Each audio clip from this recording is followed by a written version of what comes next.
Welcome back to Psych Sizzle. Today, we're diving into something we're all guilty of: procrastination. Why do we put things off, even when we know it's bad for us? What's really happening in our brains when we delay tasks? Stick around as we explore the psychology behind procrastination and how you can outsmart it. Let's get started. Ever found yourself binge-watching Netflix or endlessly scrolling through Instagram, even though you know you have work to do? But why do we do this to ourselves? Today, let's talk about the psychology behind procrastination and how to actually beat it. What is procrastination? Procrastination isn't just laziness.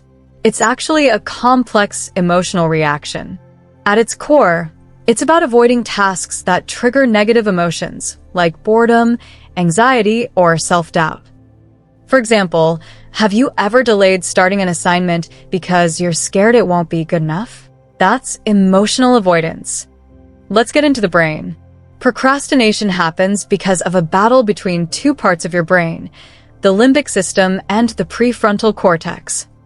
The limbic system is your brain's emotional center, always looking for instant gratification, and the prefrontal cortex, the rational part that helps you plan and make decisions.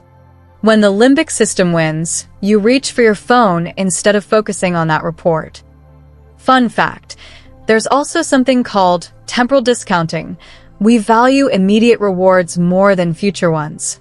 So, scrolling through TikTok now feels better than the long-term reward of finishing that project. Types of procrastinators. Not all procrastination looks the same. Which one are you? 1. The perfectionist. You delay because you want it to be flawless. 2. The dreamer. You love big ideas but struggle with the details. 3. The worrier. You're afraid of failure, so you don't even start.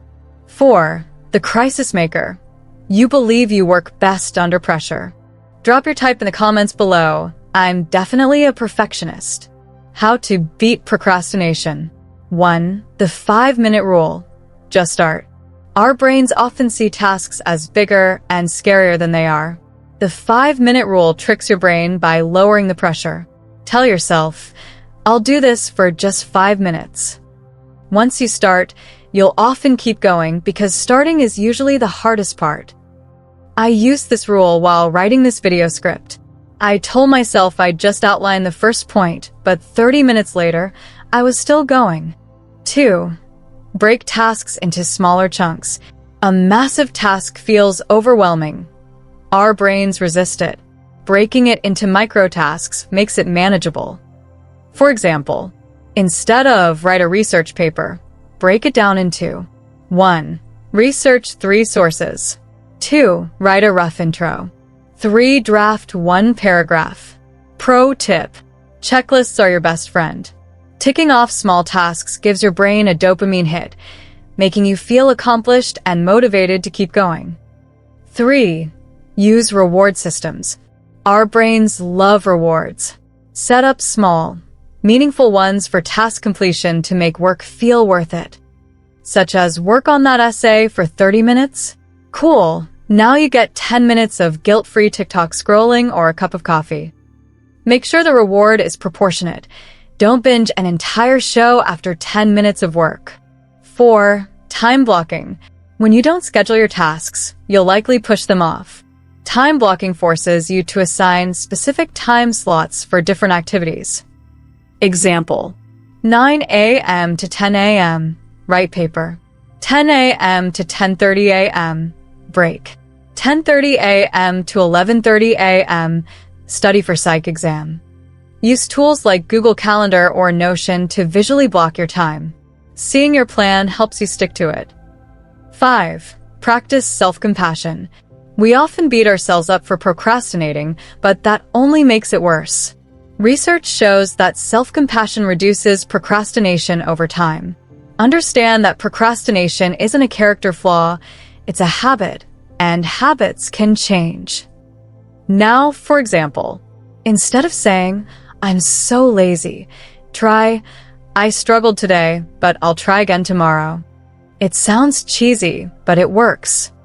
A tip: If you catch yourself spiraling in self-criticism, pause and ask, would I say this to a friend? Probably not, so don't say it to yourself. Bonus tip: understand your triggers. Are you procrastinating because the task feels too hard? Or are you afraid of failure? Once you understand the why, you can tackle the root cause. Here is an activity idea. Next time you procrastinate, jot down what you're feeling. Anxious? Overwhelmed? This helps you identify emotional triggers behind your habits. So, procrastination isn't about laziness, it's about emotions. Now that you know the science behind it, which tip will you try first? Comment below and let me know. And if you liked this video, hit that like button, subscribe for more psychology insights, and I'll see you next time.